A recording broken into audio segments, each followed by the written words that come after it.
Alhamdulillahirabbil alamin wassalatu wassalamu ala asyrafil anbiya'i mursalin wa ala alihi washabihi ajmain. Allahumma yassir wa la tu'assir wa tamikir. Allahumma yassir wa la tu'assir wa tamikir. Allahumma yassir wa la tu'assir wa tamikir. Rabbi shrah li sadri wa yassir li amri wahlul 'uqdatam min lisani yafqahu qawli. Amin ya rabbal alamin. Jadi lanjutan dari pertemuan yang lalu masih terkait bahwa Allah itu tidak berada di suatu arah. Ada anggapan bahwa Tuhan itu di atas. Buktinya kita berdoa ke atas. Tangan yang kita angkat juga kita layangkan ke atas. Apakah itu menandakan Tuhan itu di atas? Kemudian Imam Ghazali menyampaikan pernyataan ini persis seperti pernyataan Tuhan itu di Ka'bah. Kenapa? Karena kita menghadap kiblat saat sholat ke Ka'bah. Apakah Tuhan juga di Ka'bah? Nah, ini sungguh bukan. Maka lanjutan ibarat Ghazali, hadza hadiyan. Ini adalah omong kosong. Ini adalah suatu kebodohan. Jadi setiap ibadah yang Allah anjurkan kita ke suatu arah, ke suatu tempat, berarti Tuhan di situ. Karena Baitullah, rumah Allah, berarti ada Allah dong di masjid. Kan enggak gitu. Itu adalah suatu kebodohan.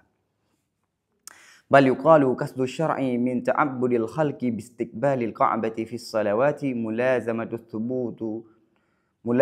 thubuti fi jihatin wahidatin fa inna dhalika la muhalata aqrabu ilal khushu'i wa huduril qalbi minat taraddudi alal jihati.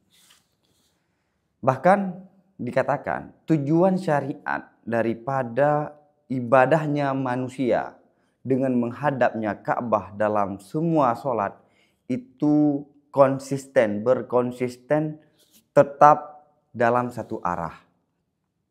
Kenapa? Karena bahwa sungguh sedemikian dalam semua aktivitas sholat kita menghadap satu kiblat, la muhalah pasti itu lebih dekat kepada khusyuk dan hadirnya hati daripada ragu, minar taraddud daripada beragam macam alal jihad.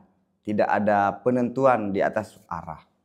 Ada yang menanyakan, kenapa sholat 5 waktu kita diperintahkan untuk menghadap satu kiblat?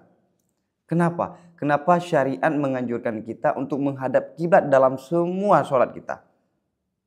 Karena yakni menghadap satu kiblat. Tujuannya adalah biar khusyuk, biar hati kita itu lebih tenang. Karena dalam sholat itu diperintahkan, dianjurkan kita khusyuk. Bagaimana sekarang khusyuk kalau arahnya itu kadang-kadang gak jelas. Kadang-kadang sekali ke sini, kadang-kadang sekali ke sana lagi, kadang-kadang ke kanan, kadang-kadang ke belakang. Itu gak ada suatu konsisten. Akhirnya kita lagi sholat, lagi mikir ini arahnya kemana. Tapi kalau satu arah, itu membuat pikiran kita itu fokus 100% untuk sholat. Itu alasan kenapa sholat itu dianjurkan untuk menghadap satu arah. Thumma lamma kanatil jihatu mutasawiyatan min haitsul imkan istiqbali khassasallahu ta'ala bik'atan makhsusatan bitashrifi wa ta'dhimi wa syarafaha bil idafati ila nafsihi wastamala al-quluba ilaiha bitashrifihi liyusiba ala istiqbaliha. Kemudian manakala adalah berbagai sisi, berbagai arah itu sama dari sisi mungkin untuk dihadap. Sekarang untuk kita menghadap ke suatu arah, semua arah itu sama. Baik arah Ka'bah, samping Ka'bah, ke belakang Ka'bah, ke semua arah itu memiliki posisi yang sama dalam arti bisa kita hadap, mungkin kita hadap. Bukan suatu keniscayaan harus kita hadap ke Ka'bah, ke suatu arah. Tanpa ada perintah syariat, ke semua arah kita bisa menghadapnya. Nah, karena semua sisi itu sama, khassasallahu ta'ala, Allah mengkhususkan satu tempat, satu bentuk yang dikhususkan dengan memuliakan dan dibesarkan. Jadi karena semua sisi sama, kemudian Allah mengkhususkan satu tempat dengan Allah membesarkan tempat tersebut, Allah mengagungkan tempat tersebut.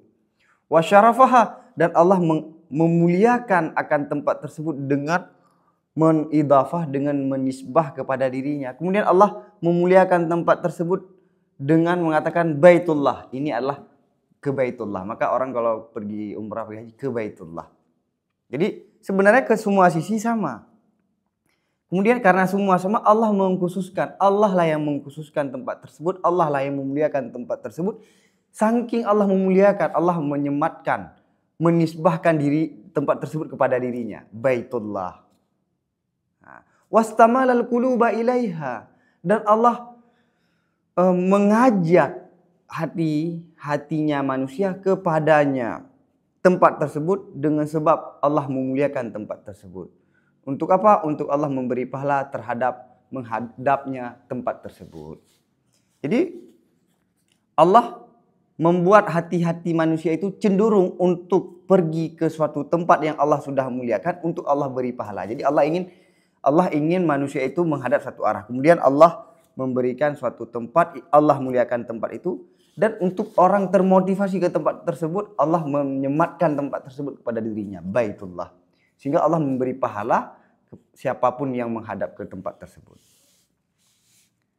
Yakni menghadap ke tempat tersebut dalam arti menghadap saat sholat. Ini nggak mesti langsung ke Mekah. Tapi kita di rumah pun menghadap tempat tersebut juga diberi pahala.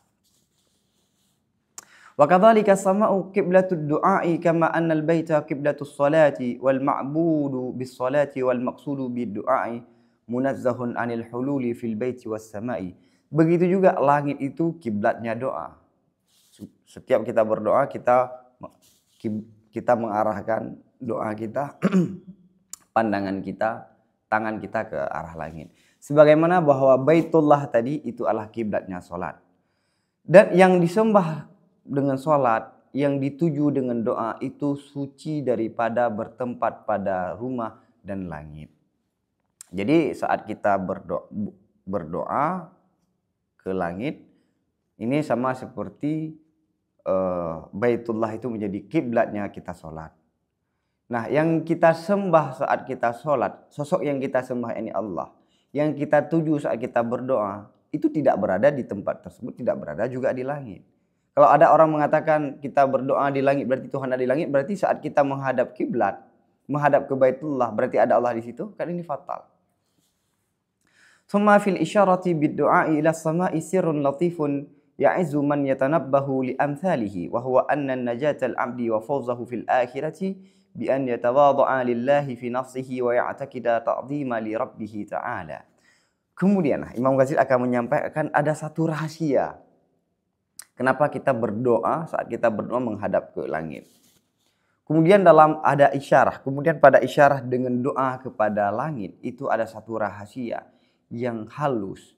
Yang tidak mampu orang-orang tertambih. Yakni orang-orang yang menyadari bagi model-model orang-orang yang tadi. Amsalhi model orang-orang yang mengatakan Tuhan ada suatu arah. Jadi Imam Ghazali menyampaikan doa, kiblat doa adalah langit. Ini ada satu rahasia kenapa langit itu menjadi kiblatnya saat berdoa. Yang mana rahasia ini nggak bisa didapatkan oleh orang-orang yang menganggap Tuhan itu ada di suatu arah. Wa huwa anna najatal 'abdi wa fawzahu fil akhirah. Dan dianya sir dan rahasia itu apa? Bahwa sungguh suksesnya seorang hamba dan kemenangannya seorang hamba di akhirat itu dengan bahwa dia tawadhu merendah diri bagi Allah pada dirinya dan dia meyakini akan membesarkan bagi Tuhannya Ta'ala. Jadi kunci sukses seorang manusia bagaimana? Bagaimana bisa kita katakan seorang itu sukses nanti di akhirat? Dia meraih kemenangan di akhirat dengan cara dia harus tawadhu, dia merendah diri kepada Allah. Dia merendah dirinya, kemudian dia mengagungkan Allah. Ini 2 poin. Pertama dia merendah diri, kemudian dia membesarkan Allah. Wat-tawadhu'u wat-ta'dhimu 'amalul qalbi wa 'alatuhu al-'aqlu wal jawarihu idzan innama istu'milat li tathhiril qalbi wa tazkiyatihi. Tawadhu merendah diri dan mengagungkan, 2 poin tadi, merendah diri untuk kita, membesarkan untuk Allah, itu adalah perbuatan hati. Bagaimana kita bisa merendah diri? Bukan cuma dengan sekedar bungkuk, nggak melihat orang yang kita besarkan. Bukan begitu makna ta'zim. Yakni tawadhu itu adalah diri kita rendahkan, kita menganggap bukan siapa-siapa. Tanpa ada Allah, kita la syai'. Ta'zim juga begitu. Maka tawadhu dan ta'zim itu adalah pekerjaan hati. Nah, wa alatuhu, alatnya tawadhu dan ta'zim itu akal. Bagaimana kita bisa sampai tawadhu? Bagaimana kita bisa membesarkan Allah dengan cara akal? Maka akal itu adalah alat. Jawarih dan anggota tubuh saat itu hanya saja dipakai anggota tubuh untuk membersihkan hati, tathhiril qalbi, dan tazkiyatihi, dan membesarkan membersihkan hati itu hampir sama. Kenapa? Jadi Imam Ghazali dalam beberapa kitab menyampaikan Allah itu luar biasa menciptakan tubuh manusia yang ada luar dan dalam. Jadi luar dan dalam anggota tubuh itu mempengaruhi ke dalam, yakni hati, dan hati yang di dalam juga mempengaruhi yang di luar. Dalam arti begini, orang yang baik hati pasti tingkah lakunya akan baik. Orang yang baik tingkah lakunya pasti hatinya juga baik. Itu ada hubungan, ada kolerasi. Ada mulazamah antara sikap anggota tubuh dengan anggota hati, dengan persoalan hati. Maka kenapa dalam syariat kita diperintahkan seperti tawaf, kita sholat, yakni ibadah-ibadah yang harus kita gunakan anggota tubuh. Untuk salah satu fungsinya selain kita beribadah, fungsi Allah untuk membersihkan hati. Nanti kalau hati sudah bersih akan mempengaruhi sikap di luar. Maka dalam Mizanul Amal Imam Ghazali menyampaikan, orang ahli firasat itu mampu melihat sisi zahirnya manusia, mampu melihat sisi luarnya manusia untuk melihat sisi dalamnya manusia. Kenapa? Karena sisi dalam, sisi luar itu ada kaitannya dengan sisi dalam. Nah, begitu. Misalnya kita awal-awalnya kita sulit sholat bagi orang yang tidak giat dengan sholat. Tapi kalau dia sudah membiasakan sholat itu dengan gerak-geriknya itu, dengan anggota tubuh yang dia aktifkan, maka nanti akan berefek ke hati, yang hati ini akan memberi pengaruh ke anggota tubuh, sehingga anggota tubuhnya untuk dia sholat itu bukan lagi suatu keberatan, bukan sesuatu yang berat, tapi sesuatu yang ringan. Kenapa? Karena pengaruh yang telah diberikan ke hati kemudian ditransfer ulang ke anggota tubuh. Fa innal qalba khuliqa khalquhu. Kenapa? Karena bahwa sungguh hati itu diciptakan akan penciptaannya hati itu yang berpengaruh dengan berkekalan di atas perbuatan-perbuatan jawari, sebagaimana diciptakan jawari itu yang berpengaruh dengan keyakinan-keyakinan di hati. Nah, ini disampaikan. Hati itu diciptakan karena dia bisa dipengaruhi dengan sebab kita continue melakukan ibadah yang berbentuk jawari, anggota tubuh. Sebagaimana anggota jawari itu juga dipengaruhi dengan keyakinan yang ada di hati. Jadi saling mempengaruhi. Walamma kana al-maqsudu an yatawadha'a fi nafsihi bi aqlihi wa qalbihi bi an ya'rifa qadrahu li ya'rifa bi khissati rutbatihi fil wujudi jalalallahi ta'ala wa 'uluwahu. Dan manakala adalah tujuan itu bahwa orang itu tawadhu pada dirinya dengan akalnya dan dengan hatinya, dengan bahwa orang tersebut mengetahui kadarnya, nilainya. Untuk apa dia harus tahu nilainya? Untuk dia mengetahui dengan rendahnya martabatnya manusia pada wujud di hadapan keagungan Allah dan kebesarannya Allah. Tadi tujuan apa? Suksesnya manusia dengan dua, tawadhu dan ta'zim. Tawadhu dan ta'zim itu dengan akal dan dengan hati. Akal dengan hati. Bagaimana dia tawadhu? Dia harus melihat dulu, saya ini siapa di hadapan Tuhan. Di hadapan kebesarannya Tuhan, saya ini siapa? Wujud saya ini bagaimana? Wujud saya ini bergantung dengan Allah. Maka dengan melihat itu, oh ya, saya tidak ada apa-apanya. Saya tidak boleh takabur. Saya nggak boleh sombong. Saya harus taat. Ini hasil daripada renungan tadi. Akhirnya menghasilkan tawadhu. Tawadhu itu menghasilkan ta'zim. Oh ya, saya ini tidak ada siapa-siapa. Semua ini adalah dari Allah. Maka kalau sudah hasil tawadhu begitu, baru hasil ta'zim. Maha sucinya Allah. Syukur terhadap Allah. Maka ta'zim itu adalah hasil proses daripada tawadhu. Wa kana min a'dhamil adillati ala khissatihi al-mujibati li tawadhu'i annahu makhluqun min turab. Dan adalah daripada bukti yang paling besar di atas rendahnya manusia yang mewajibkan kerendahan manusia tersebut untuk tawadhu'nya manusia itu bahwa sungguh manusia itu tersebut itu terciptakan daripada tanah. Salah satu bukti besar manusia itu posisi yang sangat rendah di hadapan Allah. Yang mana posisi tersebut mengharuskan dia itu harus tawadhu. Apa? Dia diciptakan dasarnya dari turab. Manusia itu dasar manusia, bukan saya, kalian semua itu diciptakan dari turab. Enggak. Ini jelas bertentangan. Dasar manusia, yakni Nabi Adam itu diciptakan dari tanah. Maka semua turunan-turunan itu adalah karena berdasarkan tanah tadi. Maka kalau kita diciptakan dari tanah dan tanah itu di bawah, kita itu rendah. Kita adalah benda. Dasar kita adalah suatu tempat yang biasanya diinjak-injak oleh benda-benda yang lain, oleh makhluk-makhluk yang lain. Jadi kita emang di posisi yang sangat rendah. Maka karena kita diciptakan dari turab, maka kita harus merendah diri. Kullifa an yada'a ala turabil ladhi huwa adhalul asya'i wajhu alladhi huwa a'zul a'dha. Dibebankan akan bahwa diletakkan oleh orang tersebut di atas tanah, yang tanah itu benda yang paling rendah, akan wajahnya seseorang yang wajah itu adalah benda yang paling agung. Pada tubuh manusia, di antara tubuh manusia yang paling berharga itu adalah muka. Maka kalau kena tampar, kena apapun di muka kita marah. Mungkin kalau di bagian yang lain sedikit toleransi. Dan yang diperhatikan oleh manusia dalam semua anggota tubuh biasanya adalah wajah. Kalau wajahnya buruk, dia sedih, takut, tidak tenang. Tapi kalau bagian yang lain, misalnya bagian hati, dia nggak terlalu peduli. Jadi yang paling berharga menurut manusia itu adalah wajah. Nah, benda yang paling rendah itu adalah turab. Kita diciptakan dari turab. Sekarang benda yang paling rendah itu adalah turab. Yang paling berharga anggota tubuh kita adalah wajah. Maka Allah perintahkan wajah kita untuk kita cium tanah ini. Salah satu bentuk tawadhu terhadap Allah.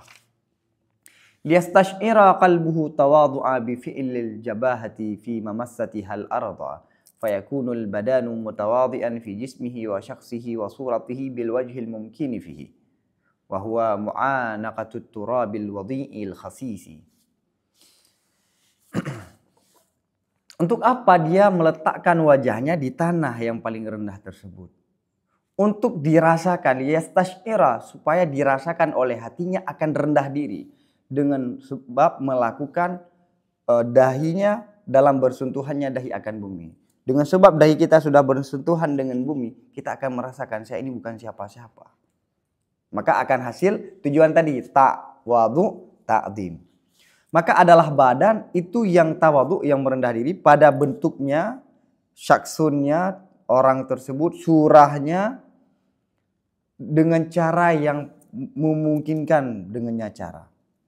Maka saat kita bersujud, kita meletakkan kepala kita, wajah kita di tanah, maka saat itu seluruh anggota tubuh kita itu juga ikut tawadhu. Bukan, sebenarnya ini yang paling berharga.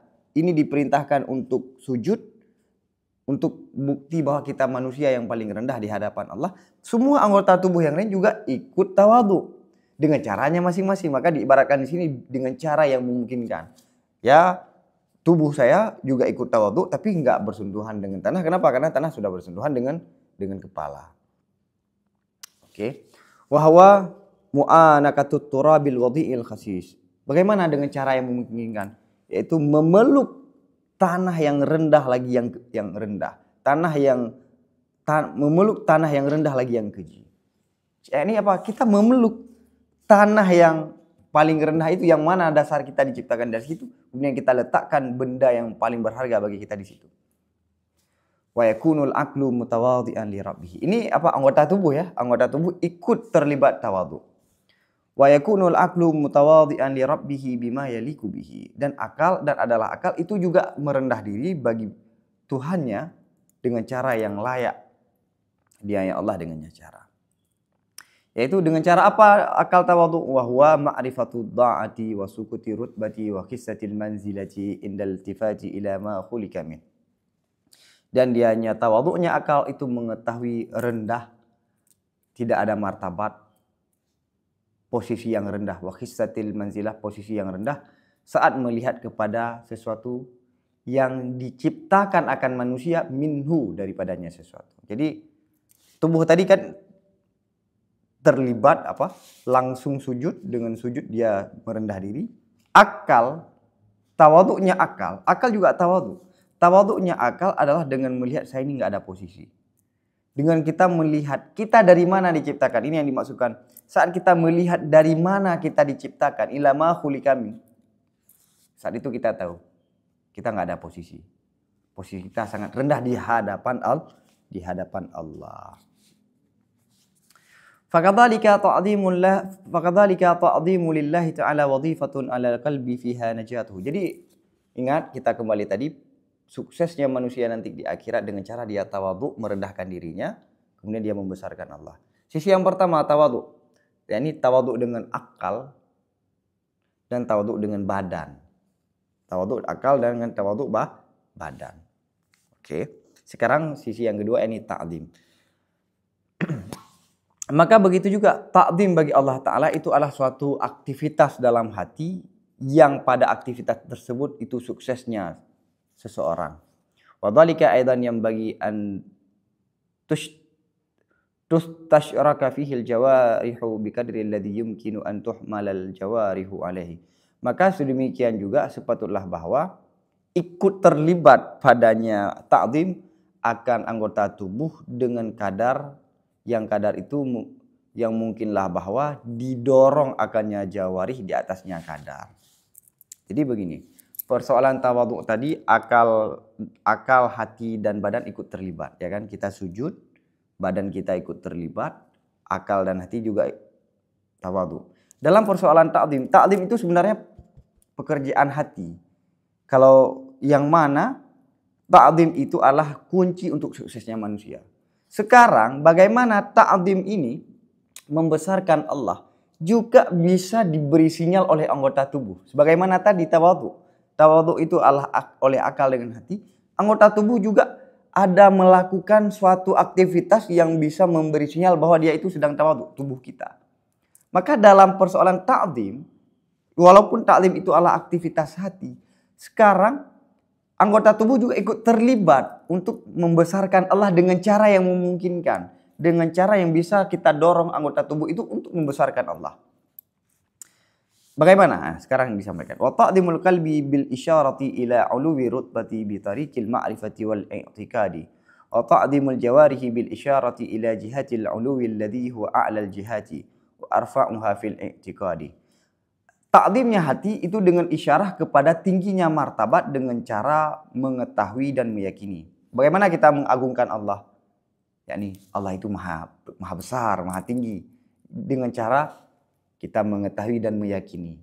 Allah itu innallaha ala kulli syai'in qadir. Semuanya bergantung kepada Allah. Allah tidak bergantung kepada siapapun. Itu bentuk ta'zim terhadap Allah. Ta'zim kalbi.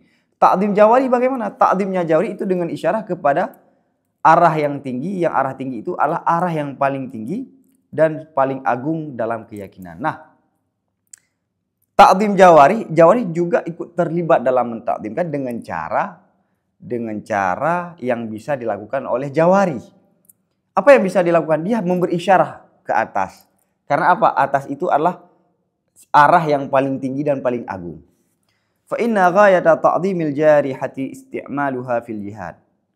Hatta innal minal mu'tadil mafhumi fil muhawarati an yafsahal insanu an ului rutbati ghairihi wa idami wilayatihi fayaqulu amru fis sama'il sabi'ah.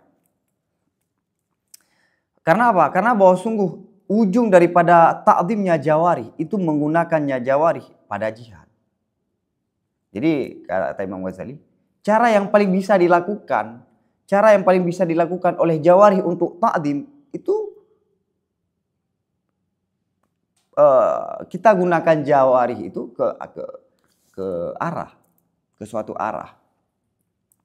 Sehingga bahwa sungguh daripada kebiasaan yang bisa dipahami dalam dialektika, dalam dialog keseharian, itu bahwa disampaikan oleh seorang manusia daripada tingginya martabat selainnya dan besarnya pengaruh selain di orang tersebut. Maka orang itu berkata, amruhu fis sama'is sabi'ah. Urusan dia itu pada langit ketujuh. Jadi kalau kita ingin menyampaikan kebesarannya seseorang, tingginya seseorang dalam bahasa Arab, itu biasanya disampaikan amruhu fis sama'is sabi'ah.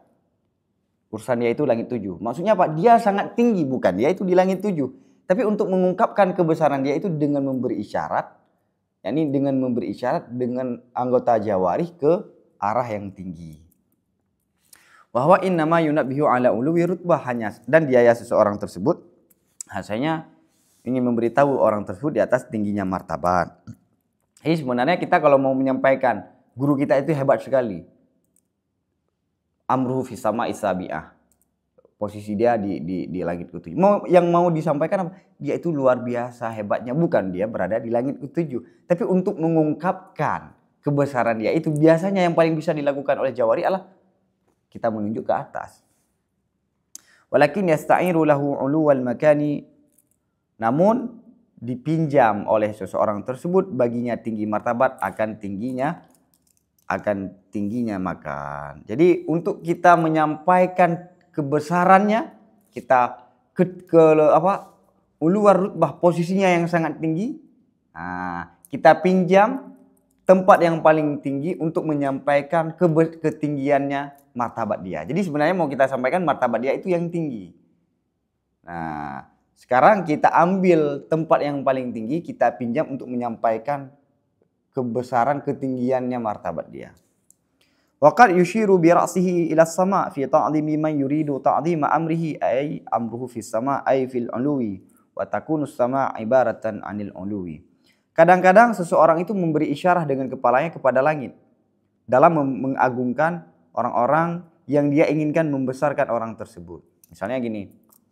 Kadang-kadang orang memberi isyarah dengan kepalanya ke langit untuk membesarkan orang-orang yang ingin kita besarkan. Misalnya kita ada seseorang yang ingin kita agungkan. Untuk kita mengagungkan dia, kadang-kadang kita memberi isyarah ke langit. Maksudnya apa? Dia itu luar biasa. Nah, gitu. Artinya apa? Urusan dia itu pada langit. Artinya dalam ketinggian. Ini bukan tinggi dengan makna tempat. Dan adalah langit itu kata lain daripada tinggi. Jadi langit itu seringkali diambil kata-kata langit itu untuk menyampaikan ketinggian martabatnya seseorang. Jadi kalau kita nggak bisa mengungkapkan untuk mengagungkan seseorang, kadang-kadang kita memberi isyarat dengan kepala kita. Fanzur kaifa talattafa syar'u bi qulubil khalqi wa jawarihihim fi siyaqiha ila ta'dhimillahi ta'ala. Maka perhatikan bagaimana syariat itu berlemah lembut dengan hatinya manusia dan tubuhnya manusia dalam mendorongnya hati dan anggota tubuh untuk membesarkan Allah. Lihat, Allah ada cara sendiri bagaimana manusia itu hatinya, anggota tubuhnya itu untuk membesarkan Allah. Lihat bagaimana cara Allah berlemah lembut. Tidak memaksa kamu harus begini. Dengan sholat itu kita sudah tawadhu. Dengan akal, dengan hati, dan dengan anggota tubuh. Wa kaifa jahila man qallat basiratuhu wa lam yaltafit illa ila zahiril jawarihi wal ajsam. Maka dan bagaimana bodohlah orang-orang yang sedikit pengetahuannya dan dia tidak melihat kecuali kepada zahirnya anggota tubuh dan benda-benda. Lihat bagaimana kebodohan orang-orang yang dia tidak melihat kecuali hanya sisi zahirnya. Saat ada orang berdoa ke langit berarti Tuhan di langit. Saat kita menghadap kiblat berarti Tuhan ada di kiblat. Ini sesuatu yang fatal. Ini orang-orang yang bodoh. Wa ghafala an asraril qulubi wa istiqna'iha fi ta'dhimi an takdiril jihad. Dan tidak tahu daripada rahasia-rahasia hati dan tidak butuhnya hati dalam mengagungkan daripada takdir jihad, daripada mengasumsikan arah. Jadi orang tersebut, orang yang hanya melihat sisi zahirnya, dia tidak tahu rahasia-rahasia hati. Dia tidak tahu bahwa hati kalau ingin mengagungkan sesuatu, dia tidak perlu kepada jihad. Hati itu kalau ingin mengagungkan sesuatu tidak perlu kepada jihad. Kenapa ada jihad? Untuk anggota tubuh terlibat dalam ta'dhim. Wa dhanna anna al-asla ma yusharu ilaihi bil jawarihi. Dan dia menduga bahwa sungguh dasar asal sesuatu itu sesuatu yang diisyarahkan kepadanya, sesuatu dengan anggota tubuh. Dan dia menduga, orang bodoh ini dia menduga bahwa asal itu adalah isyarah dengan anggota tubuh. Jadi padahal apa? Anggota tubuh itu dilibatkan untuk membantu hati dalam ta'dhim. Hati itu adalah dasar, anggota tubuh itu adalah ikut, tabi. Nah, dia sekarang menduga bukan persoalan hati tentang ta'dhim dan tawadhu, tapi anggota jawari. Berarti kalau kita doa ke langit, mengisyarah kepada langit, berarti Tuhan di atas. Karena dia menganggap apa? Isyarah dengan anggota tubuh itulah dasar. Padahal anggota tubuh itu memberi isyarah karena untuk ikut terlibat membantu ta'zimnya qalbi. Walam ya'rif anna al-madinnatal ula li ta'zimil qalbu, dan dia tidak mengetahui bahwa sungguh tempat dasar yang pertama untuk ta'zim itu hati. Yani madinah itu tempat yang layak diduga lah, madinah. Dan dia tidak mengetahui bahwa sungguh madinah yang pertama, tempat yang diduga yang pertama untuk ta'zim itu hati. Dia tidak tahu bahwa yang pertama sekali yang berfungsi untuk ta'zim, yang harus dilakukan ta'zim adalah hati. Kemudian anggota jawari. Wa anna ta'zimahu bi'tikadi 'uluwi rutbati la bi'tikadi 'uluwil makan. Dan bahwa sungguh ta'zimnya hati itu dengan meyakini agungnya martabat, bukan meyakini tingginya tempat. Ta'zimnya hati apa? Kita meyakini Allah itu memiliki posisi yang agung, posisi yang tinggi, bukan meyakini Tuhan itu di tempat. Jadi isyarah ta'zim itu kan ada dengan hati, ada dengan jawari. Kalau kita melihat isyarah dengan jawari itu sebagai dasar, yakni mengagungkan Allah dengan anggota tubuh, itulah dasar. Maka kalau kita isyarah di langit, maka Tuhan di langit. Inilah keyakinan orang Mujassimah, keyakinan orang-orang Wahabi. Dia melihat hanya sisi zahirnya. Tapi kalau orang melihat hati adalah dasar dalam bentuk ta'zim, sedangkan anggota tubuh itu yang dilibatkan untuk ikut andil dalam membantu hati dalam ta'zim. Nah, ta'zimnya hati itu bukan kepada tempat, tapi kepada tingginya martabat. Nah, jawari sebagaimana yang disampaikan tadi hanya bisa melakukan dalam bentuk isyarah kepada tempat. Nah, ini diyakini dasar, padahal ini adalah yang mengikuti kepada hati. Ini bermasalahnya. Wa annal jawariha fi dzalika khadamun wa atba'un yakhdumul qalba 'ala al-muwafaqati fi ta'zimi biqadri mumkini fiha. Wa lam yumkinu fil jawarihi ila isyaratu ila al-jihad. Dan bahwa sungguh jawari pada sedemikian ta'zim,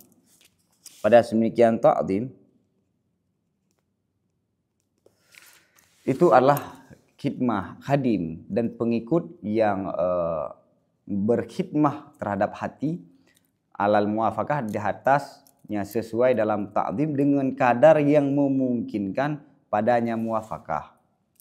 Dan tidak mungkin padanya jawarih kecuali isyarah kepada jihad. Nah, jadi anggota jawarih itu terlibat dalam ta'zimnya Allah dalam bentuk mengikuti hati, berkhidmah kepada hati untuk bertakdim kepada Allah. Jadi anggota tubuh itu menyesuaikan dengan hati dalam takdim kepada Allah dengan kadar yang memungkinkan. Sekarang jawari itu tidak bisa mentakdim Allah sebagaimana hati mentakdim kepada Allah. Karena takdim lewat hati itu tidak mesti kepada bentuk, tidak mesti kepada suatu arah. Sedangkan anggota tubuh itu terbatas. Misalnya gini, saya boleh nggak saya tunjuk tapi tidak ada arah? Nggak bisa. Semua yang saya tunjuk pasti ada arah. Semua yang saya lihat pasti ada arah. Maka ta'zimnya anggota tubuh yang paling bisa dilakukan adalah memberi isyarat kepada arah. Jadi kalau boleh diilustrasikan, anggota tubuh mau menyampaikan, saya mau mengikuti kamu wahai hati dalam bertakdim kepada Allah dengan cara yang paling saya bisa miliki. Kamu bisa ta'zim Allah dengan cara yang tidak terikat dengan tempat. Saya hanya bisa bertakdim kepada Allah yang mengikat dengan tempat.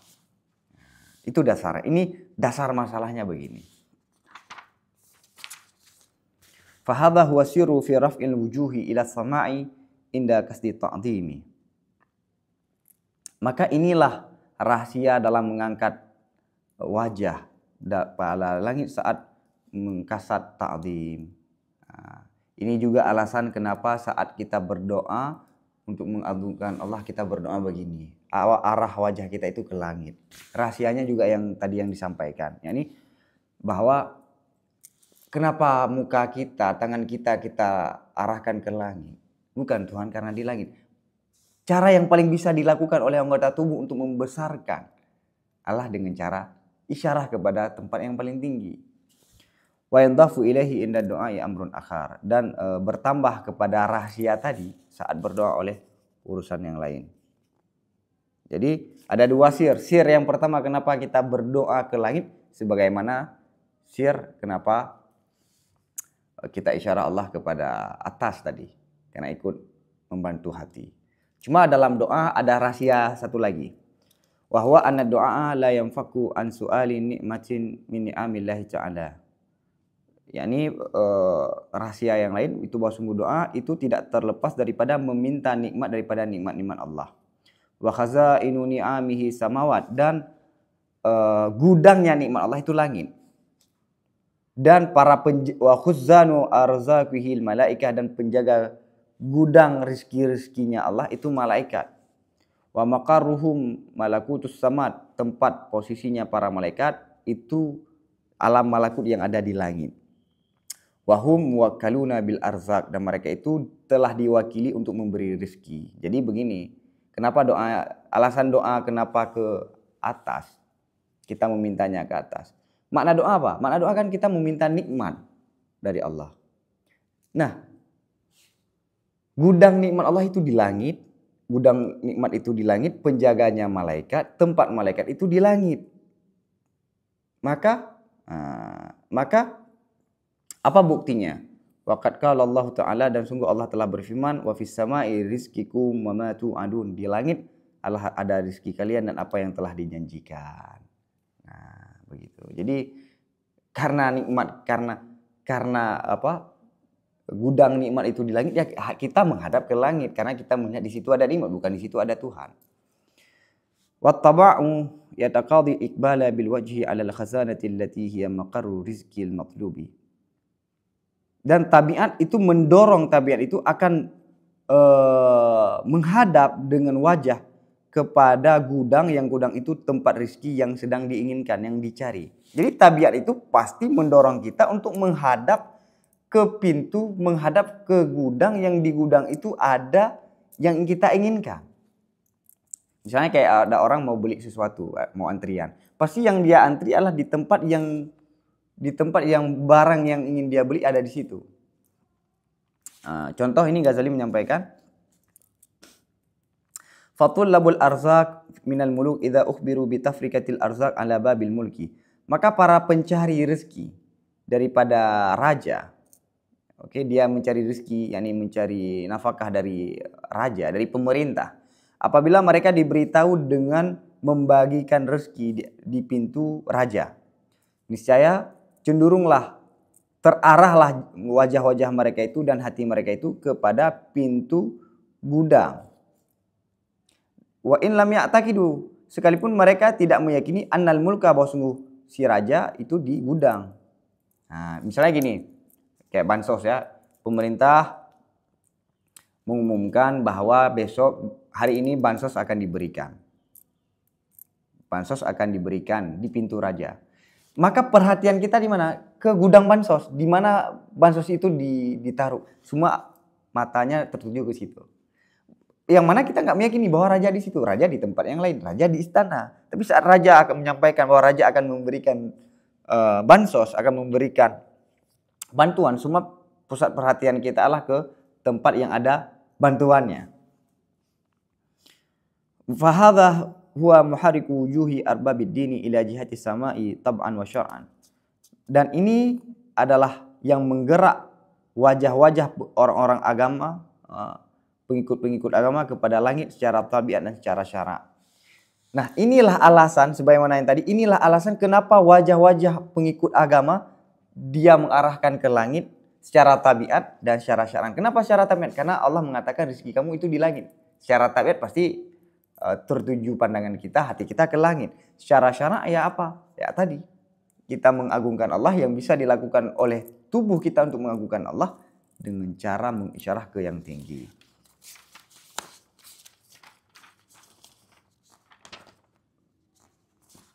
Oke, wallahu a'lam bishawab wa ilaihi marji'un.